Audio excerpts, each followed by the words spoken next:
सरकार कहती है कि हर बंदे नूं सरकारी नौकरी नहीं दी जा सकती। ਜਿਹੜੀਆਂ ਨੌਕਰੀਆਂ ਸਰਕਾਰ ਨੇ ਘੜੀਆਂ ਹੋਈਆਂ ਨੇ ਉਹ ਤੇ ਭਰਨੀਆਂ ਚਾਹੀਦੀਆਂ ਨਾ। ਅਧਿਆਪਕ 2400 ਸੀਗੇ ਸਰਕਾਰੀ ਕਾਲਜਾਂ 'ਚ, ਇਹਨਾਂ ਨੇ ਰੈਸ਼ਨਲਾਈਜੇਸ਼ਨ ਕਰਕੇ 1873 ਕਰਤੇ। 1873 ਤਾਂ ਭਰੇ ਹੋਣੇ ਚਾਹੀਦੇ ਨੇ ਨਾ। ਸਾਡੇ ਐਮਐਲਏ ਦੀ ਡੈਥ ਹੋ ਜਾਂਦੀ ਕਿਸੇ ਦੀ, ਹਾਂਜੀ, ਉਹ ਪੋਸਟ ਕਿੰਨਾ ਚਿਰ ਖਾਲੀ ਰਹਿੰਦੀ ਹੈ? ਵੱਧ ਤੋਂ ਵੱਧ 6 ਮਹੀਨੇ।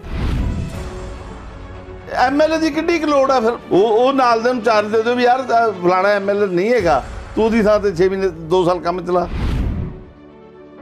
ਸਰਦਾਰ ਮਨਪ੍ਰੀਤ ਸਿੰਘ ਨਹੀਂ ਬਾਦਲ ਉਹ ਕਹੀ ਜਾਂਦੇ ਨੇ ਕਿ ਪੈਸਾ ਹੈ ਨਹੀਂ। ਪੈਸਾ ਗਿਆ ਕਿੱਥੇ? ਜਦੋਂ ਮੈਂ ਟੈਕਸ ਦਾ ਪੈਸਾ ਦੇ ਰਿਹਾ ਤੇ ਫਿਰ ਉਹ ਪੈਸਾ ਜਾ ਕਿੱਥੇ ਰਿਹਾ? ਚਰਨਜੀਤ ਚੰਨੀ ਹੋਰੀ ਇਸ ਵੇਲੇ 2 ਤਨਖਾਹਾਂ ਲੈ ਰਹੇ ਨੇ। ਇੱਕ ਐਮਐਲਏ ਦੀ, ਇੱਕ ਮੁੱਖ ਮੰਤਰੀ ਦੀ। ਮੈਂ ਪਟਵਾਰੀ ਸੀ, ਮੈਂ ਕਾਨੂੰ ਕੋ ਬਣ ਗਿਆ, ਮੈਨੂੰ ਵੀ 2 ਦਿਓ। ਫਿਰ 4 ਮਹੀਨੇ ਕੋ ਬੰਦਾ ਐਮਐਲਏ ਰਹਿੰਦਾ, ਉਹਨੂੰ ਪੈਨਸ਼ਨ ਮਿਲਦੀ ਹੈ। ਉਹ 2 ਵਾਰੀ ਬਣਦਾ, ਉਹਨੂੰ 2 ਵਾਰੀ ਮਿਲਦੀ ਹੈ। ਉਹ 3 ਵਾਰੀ ਬਣਦਾ, ਉਹਨੂੰ 3 ਵਾਰੀ ਮਿਲਦੀ ਹੈ। ਮੁਲਾਜ਼ਮ 35 ਸਾਲ 40 ਸਾਲ ਨੌਕਰੀ ਕਰਕੇ ਉਹਨੂੰ ਤੁਸੀਂ ਕਹਿੰਦੇ ਪੈਨਸ਼ਨ ਨਹੀਂ ਦੇਣੀ। ਹੁਣ ਕੋਈ ਮਸਲਾ ਨਹੀਂ, ਇੱਕੋ ਮਸਲਾ ਕਿ ਸਰਕਾਰੀ ਸੰਸਥਾਵਾਂ ਨੂੰ ਤਬਾਹ ਕਰਕੇ ਪ੍ਰਾਈਵੇਟ ਸੰਸਥਾਵਾਂ ਨੂੰ ਹੱਲਾਸ਼ੇਰੀ ਦਿੱਤੀ ਜਾਵੇ। ਇੱਕ ਬਹਾਨਾ ਹੈ ਰੌਸ਼ਨੀ ਦਾ, ਸਾਰੀ ਸਾਜ਼ਿਸ਼ ਹੈ ਸ਼ਹਿਰ ਫੂਕਣ ਦੀ। ਮੇਰੀਆਂ ਅੱਖਾਂ ਤੇ ਬੰਨ ਕੇ ਪੱਟੀਆਂ, ਹਾਂਜੀ, ਮੇਰੀਆਂ ਤਲੀਆਂ ਤੇ ਧਰ ਰਹੇ ਨੇ ਚਿਰਾਗ। ਜਦੋਂ ਦੇਸ਼ ਦਾ ਪ੍ਰਧਾਨ ਮੰਤਰੀ ਜੀਓ ਦਾ ਪੋਸਟਰ ਬੁਆਏ ਬਣ ਜਾਏਗਾ ਤਾਂ ਫਿਰ ਸਿੱਧਾ ਇਸ਼ਾਰਾ ਵੀ ਭਾਈ ਇੱਧਰ ਆਓ, ਇੱਧਰ ਕੀ ਲੈਣਾ ਹੈ? ਦੇਸ਼ ਨੂੰ ਚਲਾਉਣ ਲਈ ਨਿੱਜੀਕਰਨ ਜ਼ਰੂਰੀ ਹੈ। ਹਾਂਜੀ, ਤਾਂ ਮੈਂ ਤੁਹਾਡੇ ਚੈਨਲ ਦੇ ਰਾਹੀਂ ਮੰਗ ਕਰਦਾ ਕਿ ਸਾਡੀ ਸਰਕਾਰ ਵੀ ਨਿੱਜੀ ਹੋਣੀ ਚਾਹੀਦੀ ਹੈ। ਸਾਰੀਆਂ ਪਾਰਟੀਆਂ ਕਾਰਪੋਰੇਟ ਘਰਾਣਿਆਂ ਤੋਂ ਫੰਡ ਲੈਂਦੀਆਂ ਨੇ ਤੇ ਫਿਰ ਉਹਦੀ ਚੱਕਰੀ ਕਰਦੀਆਂ ਨੇ। ਅੱਜ ਤੋਂ 30 ਸਾਲ ਪਹਿਲਾਂ, 40 ਸਾਲ ਪਹਿਲਾਂ ਸਰਕਾਰੀ ਸਕੂਲਾਂ ਦੀ ਝੰਡੀ ਹੁੰਦੀ ਸੀ, ਸਿਫਾਰਸ਼ਾਂ ਨਾਲ ਦਾਖਲੇ ਮਿਲਦੇ ਸੀ। ਪੰਜਾਬ ਦੇ ਵਿੱਚ ਰਜਿੰਦਰਾ ਕਾਲਜ ਬਠਿੰਡਾ, ਬਰਜਿੰਦਰਾ ਕਾਲਜ ਫਰੀਦਕੋਟ, ਸੂਪਰਾਣੀ ਕਾਲਜ ਅੰਮ੍ਰਿਤਸਰ, ਮਹਿੰਦਰਾ ਕਾਲਜ ਪਟਿਆਲਾ ਐਵੇਂ ਵੱਡੇ ਕਾਲਜ ਨਹੀਂ ਸੀਗੇ। ਪ੍ਰਾਈਵੇਟ ਸੈਕਟਰ ਨੇ ਕਿਹੜਾ ਵੱਡਾ ਥਿੰਕਰ ਪੈਦਾ ਕੀਤਾ ਹੁਣ ਤੱਕ ਪੰਜਾਬ 'ਚ ਪਿਛਲੇ 50 ਸਾਲਾਂ 'ਚ, ਜਿਹੜਾ ਬਹੁਤ ਵੱਡਾ ਕੋਈ ਪ੍ਰਾਈਵੇਟ ਸਕੂਲਾਂ 'ਚ ਪੜ੍ਹ ਕੇ, ਪ੍ਰਾਈਵੇਟ ਕਾਲਜਾਂ 'ਚ ਪੜ੍ਹ ਕੇ ਥਿੰਕਰ ਬਣਿਆ?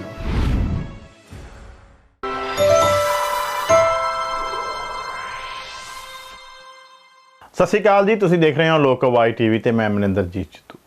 ਦੋਸਤੋ, ਅਸੀਂ ਦੇਖ ਰਹੇ ਹਾਂ ਕਿ ਸਰਕਾਰ ਦੇ ਆਖਰੀ ਕੁਝ ਮਹੀਨੇ ਬਚੇ ਆ ਤੇ ਸਰਕਾਰ ਲਗਾਤਾਰ ਆ ਜਿਹੜੀਆਂ ਉਹ ਨੌਕਰੀਆਂ ਵੀ ਕੱਢ ਰਹੀ ਹੈ, ਰੁਜ਼ਗਾਰ ਵੀ ਦੇ ਰਹੀ ਹੈ। ਪਿਛਲੇ ਦਿਨ ਹੀ ਇੱਕ ਮੁੱਦਾ ਉੱਠਿਆ ਸੀ ਸਰਕਾਰੀ ਕਾਲਜਾਂ ਦੇ ਵਿੱਚ ਖਾਲੀ ਪਈਆਂ ਅਸਾਮੀਆਂ ਦਾ, ਤੇ ਜਿਸ ਨੂੰ ਲੈ ਕੇ ਸਰਕਾਰ ਵੱਲੋਂ ਪਿਛਲੇ ਦਿਨ ਇੱਕ ਨੋਟੀਫਿਕੇਸ਼ਨ ਜਾਰੀ ਹੋਇਆ ਜਿਹਦੇ ਵਿੱਚ ਕਿਹਾ ਗਿਆ ਕਿ ਉਹ ਇੰਨੇ ਪ੍ਰੋਫੈਸਰਾਂ ਦੀ, ਲੈਕਚਰਰਾਂ ਦੀ ਭਰਤੀ ਕੱਢ ਰਹੇ ਹੈ।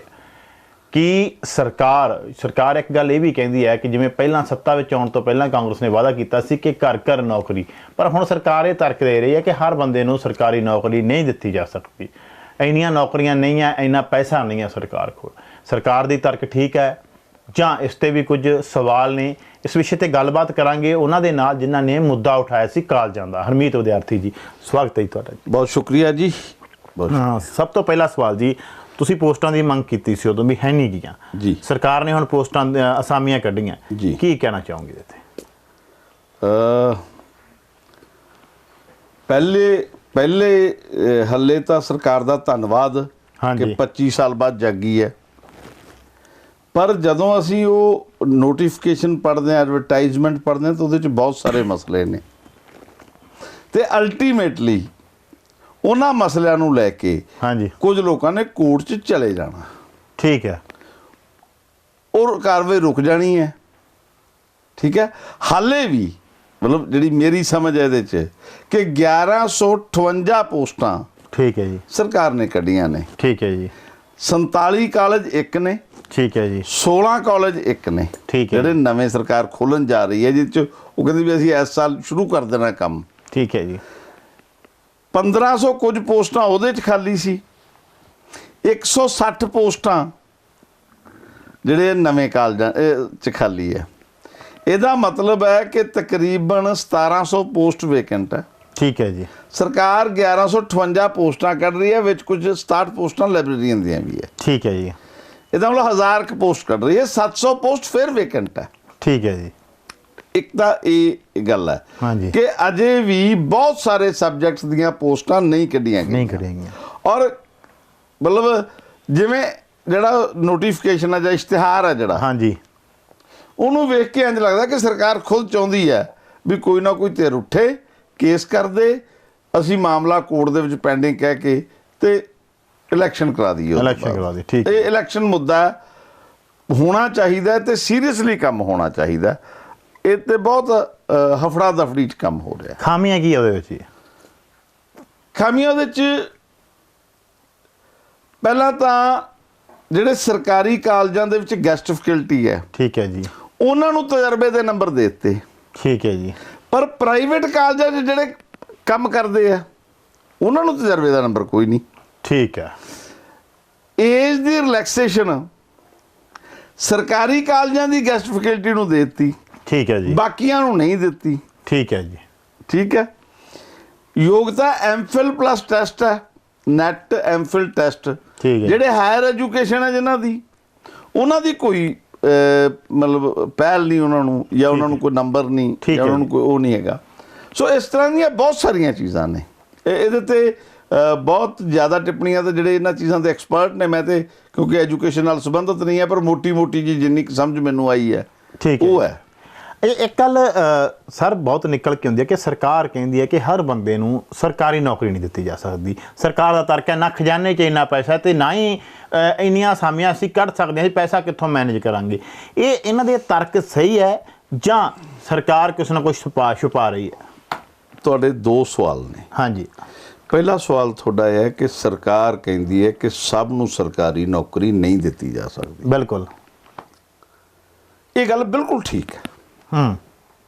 ਸਭ ਨੂੰ ਸਰਕਾਰੀ ਨੌਕਰੀ ਨਹੀਂ ਦਿੱਤੀ ਜਾ ਸਕਦੀ। ਹਾਂਜੀ। ਪਰ ਮੇਰਾ ਸਵਾਲ ਇਹਦੇ ਉਲਟ ਹੈ ਕਿ ਜਿਹੜੀਆਂ ਨੌਕਰੀਆਂ ਸਰਕਾਰ ਨੇ ਘੜੀਆਂ ਹੋਈਆਂ ਨੇ, ਹਾਂਜੀ, ਜਿਹੜੀਆਂ ਨੌਕਰੀਆਂ ਐਗਜ਼ਿਸਟ ਕਰਦੀਆਂ ਨੇ, ਹਾਂਜੀ, ਉਹ ਤੇ ਭਰਨੀਆਂ ਚਾਹੀਦੀਆਂ ਨਾ। ਬਿਲਕੁਲ। ਸਰਕਾਰੀ ਨੌਕਰੀ ਨਵੀਂ ਨਹੀਂ ਘੜੀ, ਉਹ ਤੇ ਬਾਅਦ ਚ ਗੱਲ ਕਰ ਲਾਂਗੇ। ਹਾਂਜੀ। ਹੁਣ ਜਿਵੇਂ ਅਧਿਆਪਕਾਂ ਦੀ ਗੱਲ ਕਰ ਰਹੇ ਹਾਂ, ਹਾਂਜੀ। ਅਧਿਆਪਕ 2400 ਸੀਗੇ ਸਰਕਾਰੀ ਕਾਲਜਾਂ 'ਚ। ਠੀਕ ਹੈ। ਇਹਨਾਂ ਨੇ ਰੈਸ਼ਨਲਾਈਜੇਸ਼ਨ ਕਰਕੇ 1873 ਕਰਤੇ। ਠੀਕ ਹੈ। ਉਹ ਚਲੋ ਤੁਸੀਂ 1873 ਕਰਤੇ, 1873 ਤਾਂ ਭਰੇ ਹੋਣੇ ਚਾਹੀਦੇ ਨੇ ਨਾ। ਬਿਲਕੁਲ। 1873 ਪੋਸਟਾਂ ਦਾ ਤਾਂ ਬਜਟ ਵਿੱਚ ਪੈਸਾ ਹੈਗਾ ਨਾ। ਹਾਂਜੀ। ਫਿਰ ਖਾਲੀ ਕਿਉਂ ਰੱਖੀਆਂ? ਸਾਡੇ ਐਮਐਲਏ ਦੀ ਡੈਥ ਹੋ ਜਾਂਦੀ ਕਿਸੇ ਦੀ, ਹਾਂਜੀ, ਉਹ ਪੋਸਟ ਕਿੰਨਾ ਚਿਰ ਖਾਲੀ ਰਹਿੰਦੀ ਹੈ? ਵੱਧ ਤੋਂ ਵੱਧ 6 ਮਹੀਨੇ। ਕਿਸੇ ਜ਼ਿਲ੍ਹੇ ਦਾ ਡੀਸੀ ਹੈ ਨਹੀਂ, ਕਿੰਨਾ ਚਿਰ ਨਹੀਂ ਹੁੰਦਾ? ਵੱਧ ਤੋਂ ਵੱਧ 15 ਦਿਨ, ਮਹੀਨਾ, ਜ਼ਿਆਦਾ ਤੋਂ ਜ਼ਿਆਦਾ। ਉਹ ਵੀ ਵਾਧੂ ਚਾਰਜ ਦਿੱਤਾ ਜਾਂਦਾ। ਬਿਲਕੁਲ। ਜਿਹੜੀਆਂ ਪੋਸਟਾਂ ਐਮਐਲਏ ਦੀ ਕਿੱਡੀ ਕੁ ਲੋੜ ਆ ਫਿਰ, ਮਤਲਬ ਜੇ ਉਸ ਹਿਸਾਬ ਨਾਲ ਦੇਖਿਆ ਜਾਵੇ ਤਾਂ। ਹਾਂਜੀ। ਐਡੀ ਕੀ ਗੱਲ ਹੈ?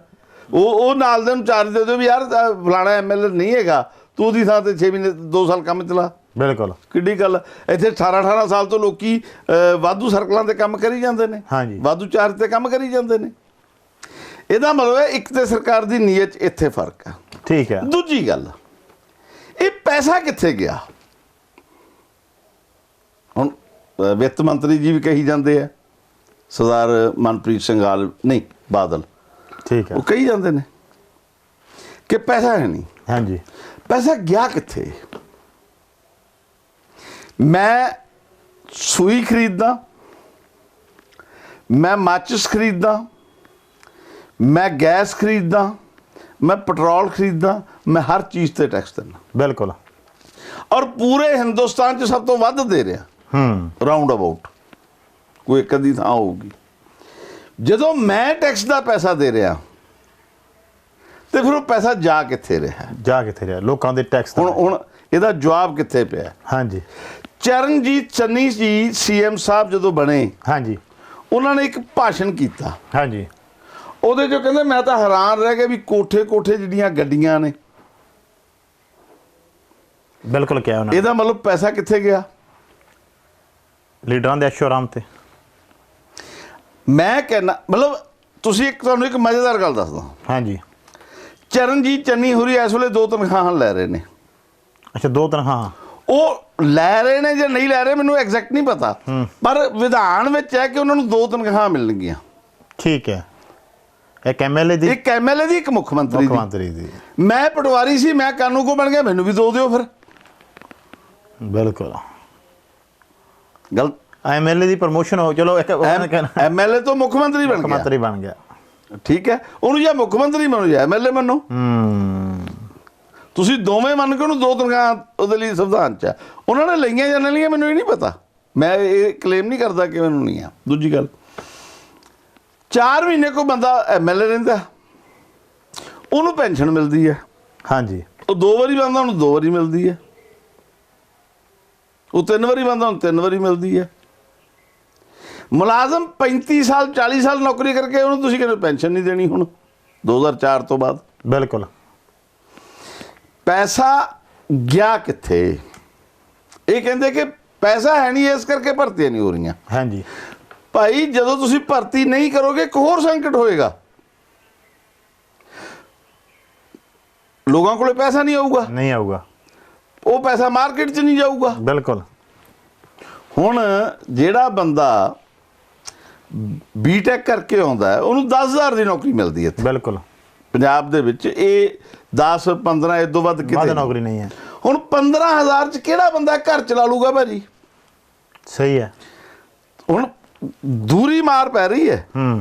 ਮੈਂ ਪ੍ਰਾਈਵੇਟ ਨੌਕਰੀ ਕਰਦਾ, ਹਾਂਜੀ, ਮੈਨੂੰ 20,000 ਮਿਲਦਾ। ਚਲੋ ਮੈਂ ਮੰਨ ਲਿਆ ਵੀ ਮੈਂ ਬਹੁਤ ਛਾਲ ਮਾਰ ਕੇ 20,000 ਲੈ ਲਿਆ। ਬਿਲਕੁਲ।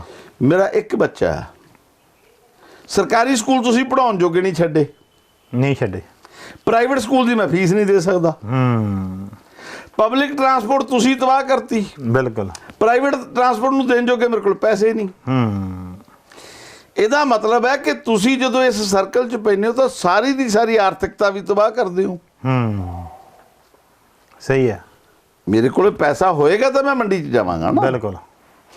ਹੁਣ ਆਪਾਂ ਗੱਲ ਆਈਏ ਪੋਸਟਾਂ ਵਾਲੇ ਪਾਸੇ, ਕਿ ਪੋਸਟਾਂ ਤੁਸੀਂ ਭਰੋਗੇ ਤਾਂ ਪੈਸਾ ਸਰਕੂਲੇਸ਼ਨ 'ਚ ਆਊਗਾ। ਉਹ ਪੈਸਾ ਕਿੱਥੇ ਜਾਣਾ ਅਲਟੀਮੇਟਲੀ?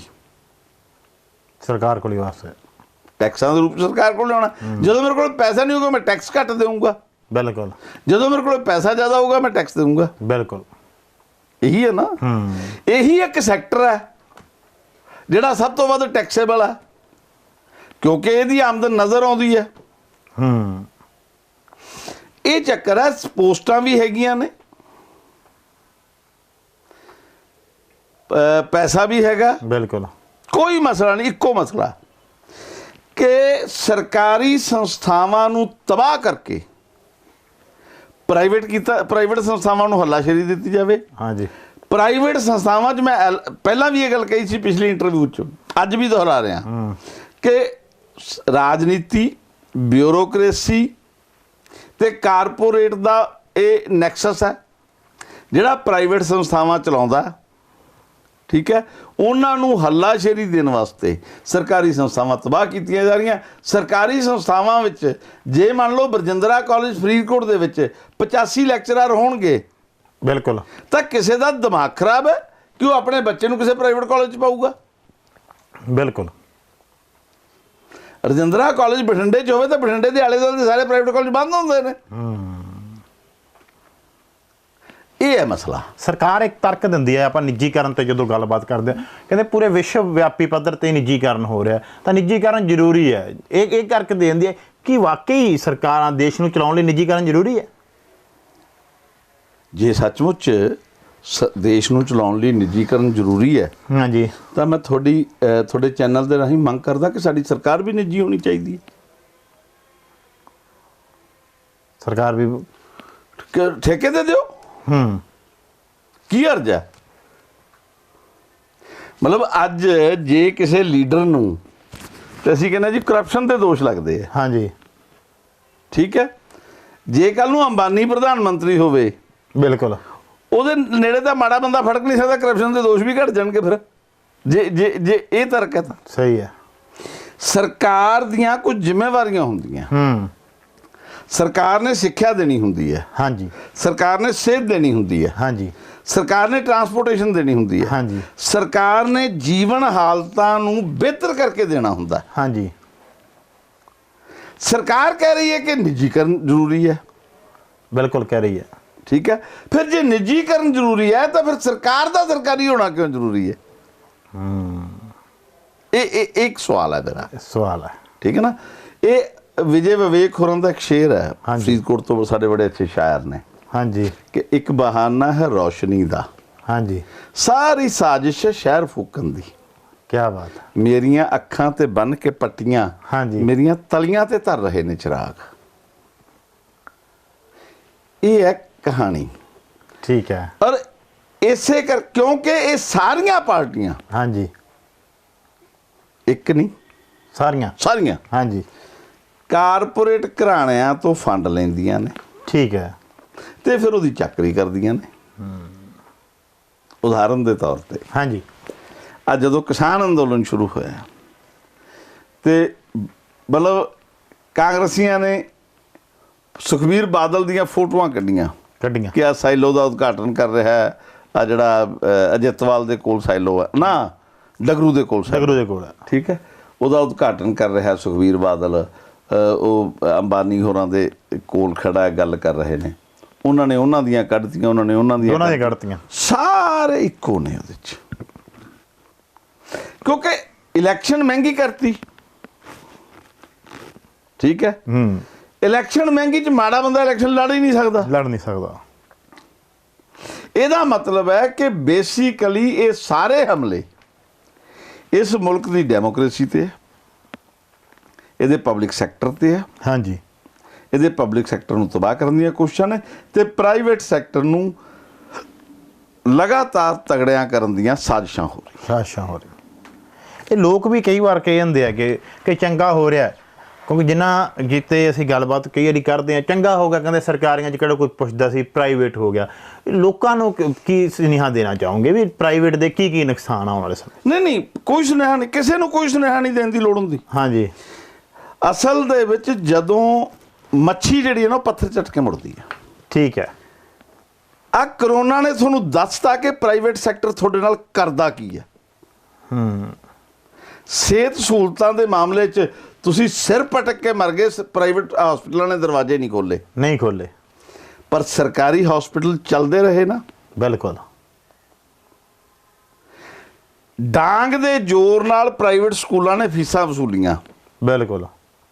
ਹੁਣ ਭੱਜੇ ਹੋ ਨਾ। ਆ ਜਿਹੜਾ ਕ੍ਰਿਸ਼ਨ ਕੁਮਾਰ ਕਹਿ ਰਿਹਾ ਵੀ ਲੱਖ ਬੱਚਾ ਅਸੀਂ ਵਧਾਤਾ ਸਰਕਾਰੀ ਸਕੂਲਾਂ 'ਚ, ਇਹ ਕ੍ਰਿਸ਼ਨ ਕੁਮਾਰ ਨੇ ਨਹੀਂ ਵਧਾਇਆ, ਇਹ ਕਰੋਨਾ ਦੀਆਂ ਸਥਿਤੀਆਂ ਨੇ ਵਧਾਇਆ। ਬਿਲਕੁਲ। ਜਦੋਂ ਉਧਰ ਡਾਂਗਾ ਪੈਂਦੀਆਂ ਸੀ ਵੀ ਭਾਈ ਪੈਸੇ ਲਿਓ, ਤਾਂ ਸਰਕਾਰੀ ਸਕੂਲਾਂ 'ਚ ਆਏ। ਇਸ ਕਰਕੇ ਅਮਲ ਨੇ ਤੈਅ ਕਰਨਾ ਹੁੰਦਾ। ਸਾਡਾ ਪਬਲਿਕ ਸੈਕਟਰ ਬਹੁਤ ਮਾੜੇ ਹਾਲਾਤ 'ਚੋਂ ਲੰਘ ਰਿਹਾ। ਮੈਨੂੰ ਇਹ 'ਚ ਕੋਈ ਦਿੱਕਤ ਨਹੀਂ, ਉਹ 'ਚ ਬਹੁਤ ਸਾਰੇ ਸੰਕਟ ਨੇ, ਪਰ ਇਹਦੇ ਬਾਵਜੂਦ ਪ੍ਰਾਈਵੇਟ ਸੈਕਟਰ ਦੇ ਮੁਕਾਬਲੇ ਬਿਹਤਰ ਕੰਮ ਕਰ ਰਿਹਾ ਸਾਡਾ ਪਬਲਿਕ ਸੈਕਟਰ। ਮਤਲਬ ਪਬਲਿਕ ਸੈਕਟਰ ਕੀ ਕਰੂਗਾ? ਜਦੋਂ ਦੇਸ਼ ਦਾ ਪ੍ਰਧਾਨ ਮੰਤਰੀ ਜੀਓ ਦਾ ਪੋਸਟਰ ਬੁਆਏ ਬਣ ਜਾਏਗਾ, ਬਿਲਕੁਲ, BSNL ਦੀ ਜਗ੍ਹਾ ਤੇ ਤਾਂ ਫਿਰ ਸਿੱਧਾ ਇਸ਼ਾਰਾ ਵੀ ਭਾਈ ਇੱਧਰ ਆਓ, ਇੱਧਰ ਕੀ ਲੈਣਾ ਹੈ,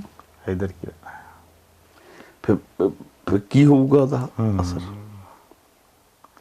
ਅਗਲੀ ਗੱਲ ਜਿਹੜਾ ਅਸੀਂ ਕਹਿੰਦੇ ਨਾ ਕਿ ਪਬਲਿਕ ਸੈਕਟਰ ਦੇ ਵਿੱਚ ਕੰਮ ਨਹੀਂ ਹੁੰਦਾ, ਉਹਦੇ ਵੀ ਕਾਰਨ ਨੇ। ਹਾਂਜੀ।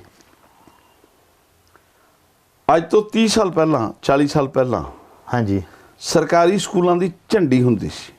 ਠੀਕ ਹੈ। ਸਿਫਾਰਸ਼ਾਂ ਨਾਲ ਦਾਖਲੇ ਮਿਲਦੇ ਸੀ ਸਰਕਾਰੀ ਸਕੂਲਾਂ 'ਚ। ਹਾਂ, ਠੀਕ ਹੈ ਜੀ। ਸਰਕਾਰੀ ਕਾਲਜਾਂ ਦੀ ਝੰਡੀ ਹੁੰਦੀ ਸੀ। ਪੰਜਾਬ ਦੇ ਵਿੱਚ ਰਜਿੰਦਰਾ ਕਾਲਜ ਬਠਿੰਡਾ, ਬਰਜਿੰਦਰਾ ਕਾਲਜ ਫਰੀਦਕੋਟ, ਸੂਪਰਾਣੀ ਕਾਲਜ ਅੰਮ੍ਰਿਤਸਰ, ਮਹਿੰਦਰਾ ਕਾਲਜ ਪਟਿਆਲਾ, ਐਵੇਂ ਵੱਡੇ ਕਾਲਜ ਨਹੀਂ ਸੀਗੇ। ਸਤੀਸ਼ ਧਵਨ ਕਾਲਜ ਲੁਧਿਆਣਾ, ਇਹ ਐਵੇਂ ਵੱਡੇ ਕਾਲਜ ਥੋੜੀ ਸੀ। ਇੱਥੇ ਕੰਮ ਹੁੰਦਾ ਸੀ। ਠੀਕ ਹੈ।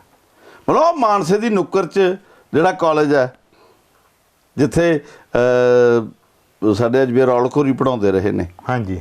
ਠੀਕ ਹੈ। ਜਾਂ ਉਹ ਆਪਣਾ ਦੂਜਾ ਲੁਧਿਆਣੇ ਦੇ ਪਰਲੇ ਪਾਸੇ ਇੱਕ ਕਾਲਜ ਹੈ, ਮੈਨੂੰ ਹੁਣ ਐਗਜ਼ੈਕਟਲੀ ਉਹਦਾ ਨਾਂ ਯਾਦ ਨਹੀਂ ਆ ਰਿਹਾ। ਹਾਂਜੀ। ਜਾਂ ਕਿਸੇ ਵੇਲੇ ਕਾਲਾ ਅਫਗਾਨਾਂ ਦੀ ਝੰਡੀ ਹੁੰਦੀ, ਜਿਹੜਾ ਸਰਕਾਰ ਨੇ ਬੰਦ ਕਰਤਾ। ਕਿਉਂ ਹੁੰਦੀ ਸੀ? ਲੈਕਚਰਰ ਪੂਰੇ ਸੀ, ਪੜ੍ਹਾਈ ਹੁੰਦੀ ਸੀ। ਹਾਂਜੀ। ਪੇਂਡੂ ਬੈਕਗਰਾਊਂਡ ਤੋਂ ਬੱਚੇ ਆਉਂਦੇ ਸੀ, ਟੀਚਰਾਂ ਨੂੰ ਪਤਾ ਸੀ, ਉਹਨਾਂ ਨੂੰ ਅਕਮੋਡੇਟ ਕਰਦੇ ਸੀ, ਸਮਝਦੇ ਸੀ, ਉਹਨਾਂ 'ਚ ਬੱਚੇ ਨਿਕਲਦੇ ਸੀਗੇ। ਹਾਂਜੀ। ਮੈਂ ਕਹਿੰਦਾ ਜੀ ਬਿਲਕੁਲ ਠੀਕ, ਸਾਰਾ ਕੁਝ ਬਿਲਕੁਲ ਓਕੇ। ਪ੍ਰਾਈਵੇਟ ਸੈਕਟਰ ਨੇ ਕਿਹੜਾ ਵੱਡਾ ਥਿੰਕਰ ਪੈਦਾ ਕੀਤਾ ਹੁਣ ਤੱਕ ਪੰਜਾਬ 'ਚ ਪਿਛਲੇ 50 ਸਾਲਾਂ 'ਚ, ਜਿਹੜਾ ਬਹੁਤ ਵੱਡਾ ਕੋਈ ਪ੍ਰਾਈਵੇਟ ਸਕੂਲਾਂ 'ਚ ਪੜ੍ਹ ਕੇ, ਪ੍ਰਾਈਵੇਟ ਕਾਲਜਾਂ 'ਚ ਪੜ੍ਹ ਕੇ ਥਿੰਕਰ ਬਣਿਆ ਹੋਇਆ। ਸੰਤ ਸਿੰਘ ਸੇਖੋਂ ਹੋਰੀ ਸਰਕਾਰੀ ਕਾਲਜਾਂ ਦੇ ਪੜ੍ਹੇ ਹੋਏ ਨੇ, ਅਜਮੇਰ ਔਲਖ ਸਰਕਾਰੀ ਕਾਲਜਾਂ ਦਾ ਪੜ੍ਹਿਆ ਹੋਇਆ। ਠੀਕ ਹੈ ਨਾ, ਮਤਲਬ ਜੇ ਸੁਰਜੀਤ ਪਾਤਰ ਦੀ ਗੱਲ ਕਰੀਏ ਤਾਂ ਨਵਾਬ ਜੱਸਾ ਸਿੰਘ ਆਹਲੂਵਾਲੀਆ ਸਰਕਾਰੀ ਕਾਲਜ ਦਾ ਪੜ੍ਹਿਆ ਹੋਇਆ। ਬਿਲਕੁਲ, ਇਹਦਾ ਮਤਲਬ ਸਰਕਾਰੀ ਕਾਲਜਾਂ ਦੀ, ਸਰਕਾਰੀ ਸਕੂਲਾਂ ਦੀ ਇੱਕ ਪਰੰਪਰਾ ਸੀ। ਉਸ ਪਰੰਪਰਾ ਦੇ ਉੱਤੇ ਵੱਢ ਮਾਰਿਆ ਅੱਤਵਾਦ ਤੋਂ ਬਾਅਦ, ਖਾਸ ਤੌਰ ਤੇ ਅੱਤਵਾਦ ਤੋਂ ਬਾਅਦ ਇਹ ਸਾਰੀਆਂ ਸੰਸਥਾਵਾਂ ਖੁੱਲੀਆਂ ਛੱਡ ਦਿੱਤੀਆਂ ਗਈਆਂ। ਇਹਨਾਂ ਦੀ ਕੋਈ ਚੈਕਿੰਗ ਨਹੀਂ, ਕੋਈ ਨਿਗਰਾਨੀ ਨਹੀਂ, ਕੋਈ ਕੁਛ ਨਹੀਂ। ਜਿੱਥੇ ਨਿਗਰਾਨੀ ਨਹੀਂ ਹੋਏਗੀ ਉੱਥੇ ਨੁਕਸਾਨ ਤੇ ਹੋਏਗਾ। ਤਾਂ ਕੁੱਲ ਮਿਲਾ ਕੇ ਸ਼ਾਸਨ ਸਭ ਕੁਝ ਕੀਤਾ ਜਾ ਰਿਹਾ। ਮੇਰੀ ਸਮਝ ਤਾਂ ਇਹੀ ਕਹਿੰਦੀ ਹੈ। ਠੀਕ ਹੈ, ਬਹੁਤ ਬਹੁਤ ਧੰਨਵਾਦ ਜੀ। ਤਾਂ ਗੱਲਬਾਤ ਕੀਤੀ ਰੁਜ਼ਗਾਰ ਨੂੰ ਲੈ ਕੇ, ਸਰਕਾਰੀ ਕਾਲਜਾਂ ਦੇ ਵਿੱਚ ਜਿਹੜੀਆਂ ਪੋਸਟਾਂ ਉਹਨਾਂ ਨੂੰ ਲੈ ਕੇ, ਤੇ ਸਮੁੱਚੇ ਰੁਜ਼ਗਾਰ ਨੂੰ, ਜਿਹੜੇ ਪੰਜਾਬ ਦੇ ਵਿੱਚ ਸਰਕਾਰ ਵੱਲੋਂ ਵੱਖੋ ਵੱਖਰੇ ਪੱਧਰ ਤੇ ਬਹਾਨੇ ਲਗਾਏ ਜਾਂਦੇ ਆ ਕਿ ਪੋਸਟਾਂ ਨਹੀਂ ਕੱਢ ਸਕਦੇ, ਇੰਨੀਆਂ ਸਰਕਾਰੀ ਨੌਕਰੀਆਂ ਨਹੀਂ ਦਿੱਤੀਆਂ ਜਾ ਸਕਦੀਆਂ। ਤਾਂ ਹਰਮੀਤ ਵਿਦਿਆਰਥੀ ਜੀ ਨੇ ਬੜੇ ਵਧੀਆ ਤਰੀਕੇ ਨਾਲ ਸਮਝਾਇਆ ਕਿ ਸਰਕਾਰੀ ਨੌਕਰੀਆਂ ਨਾ ਕੱਢਣ ਦਾ ਕਾਰਨ ਕਿਤੇ ਨਾ ਕਿਤੇ ਪ੍ਰਾਈਵੇਟ ਸੈਕਟਰ ਨੂੰ ਪ੍ਰਫੁੱਲਤ ਕਰਨਾ ਹੈ। ਪ੍ਰਾਈਵੇਟ ਸੈਕਟਰ ਨੂੰ ਪ੍ਰਫੁੱਲਤ ਇਸ ਲਈ ਹੈ ਕਿਉਂਕਿ ਫੰਡ ਚੋਣਾਂ ਲੜਨ ਲਈ ਤੇ ਸਮੇਂ-ਸਮੇਂ ਤੇ ਪ੍ਰਾਈਵੇਟ ਸੈਕਟਰ, ਕਾਰਪੋਰੇਟ ਸਰਕਾਰਾਂ ਨੂੰ ਦਿੰਦੇ ਆ। ਸਾਰੀਆਂ ਪਾਰਟੀਆਂ ਇਸ ਦੇ ਅੰਡਰ ਹੈ, ਕੋਈ ਵੀ ਇਸ ਤੋਂ ਬਾਹਰ ਨਹੀਂ ਹੈ। ਕੋਈ ਪਾਰਟੀ ਇਹ ਨਹੀਂ ਕਹਿ ਸਕਦੀ ਕਿ ਅਸੀਂ ਇਸ ਤੋਂ ਬਾਹਰ ਹੈ। ਸਭ ਆਪੋ, ਜੇ ਇੱਕ ਪਾਰਟੀ ਕਹਿੰਦੇ ਦੂਜੀ ਪਾਰਟੀ ਉਹਦੀਆਂ ਫੋਟੋਆਂ ਨਸ਼ਰ ਕਰ ਦਿੰਦੀ ਹੈ। ਕੈਮਰਾ ਪਰਸਨ ਹਿਮਤਾਜ ਢੱਲਾ ਦੇ ਨਾਲ ਮਨਿੰਦਰਜੀਤ ਸਿੱਧੂ, ਲੋਕ ਵਾਈ ਟੀਵੀ।